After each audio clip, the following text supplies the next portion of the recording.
নিৰ্বাচনলৈ মাজত মাত্ৰ এটা দিন বাকী আৰু সন্ধিয়া 5 বাজি যোৱাৰ লগে লগে আজি যি প্ৰচাৰ অভিযান সেই প্ৰচাৰ অভিযান ইতিমধ্যে সমাপ্ত হৈছে আৰু তাৰ সমান্তৰালকৈ যি দুধনৈ সমষ্টিতে হওক বা ৰাজ্যৰ ভিন্ন প্ৰান্ততে হওক ইতিমধ্যে তালাচী অভিযান আৰক্ষী নিৰাপত্তা বাহিনীয়ে ইতিমধ্যে তালাচী অভিযান জোৰদাৰ কৰি তুলিছে আৰু যিহেতু এই নিৰ্বাচনটো সুকলমে পাৰ কৰাৰ স্বাৰ্থত যি এই চৰকাৰে যি প্ৰশাসনক যি ব্যৱস্থা ল'ব দিছে সেই ব্যৱস্থাৰ আঁত ধৰি আজি এই অসমত বা বিভিন্ন প্ৰান্তত ইতিমধ্যে যে নিৰাপত্তা যি বাহিনীয়ে যি তালাচী চলোৱা আমি দেখিবলৈ পাইছোঁ আৰু মই এই মুহূৰ্তত উপস্থিত আছোঁ অসম মেঘালয় সীমান্তৱৰ্তী যি ডামৰা অঞ্চল আছে আৰু এই ডামৰা অঞ্চলতে দেখিবলৈ পোৱা গৈছে যে যি নিৰাপত্তা বাহিনী আছে সেই নিৰাপত্তা বাহিনীয়ে ইতিমধ্যে দুচকীয়া হওক বা চাৰিচকীয়া হওক বা যিকোনো বাহনত ইতিমধ্যে তালাচী অভিযান চলোৱা দেখিবলৈ পোৱা গৈছে যাতে এই যি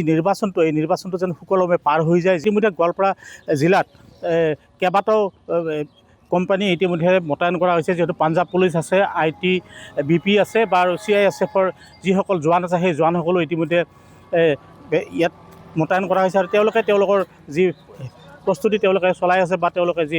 নিৰাপত্তাজনিত কাৰণত যিবোৰ তালাচী কৰিবলগীয়া হয় সেই তালাচী চলাই থকা দেখিবলৈ পোৱা গৈছে আৰু মই মোৰ সতীৰ্থক সেই দৃশ্য দেখুৱাই যাবলৈ অনুৰোধ কৰিছোঁ। যিহেতু দুচকীয়া হওক বা চাৰিচকীয়া হওক বা তিনিচকীয়া হওক যেনেকুৱা ধৰণৰ গাড়ীয়ে নহওক বা যেনেকুৱা ধৰণৰ বাহনেই নহওক সেইসমূহ বাহনত আৰক্ষীয়ে ইতিমধ্যে নিষিদ্ধ তালাচী চলাই থকা দেখিবলৈ পোৱা গৈছে। 9 তাৰিখে মই পুনৰবাৰ কৈছোঁ 9 তাৰিখে ৰাতিপুৱা 7 বজাৰ পৰাই ভোটাৰ ৰাইজে ভোট দিয়া প্ৰক্ৰিয়া আৰম্ভ কৰিব। ৰাইজে যেন শংকা নোহোৱাকৈ যেন ভোটদান প্ৰক্ৰিয়া সমাপ্ত কৰিব পাৰে তাৰ বাবে ইতিমধ্যে আৰক্ষী প্ৰশাসন তথা স্থানীয় প্ৰশাসন সকলোৱে তৎপৰ হৈ পৰা পৰিলক্ষিত হৈছে।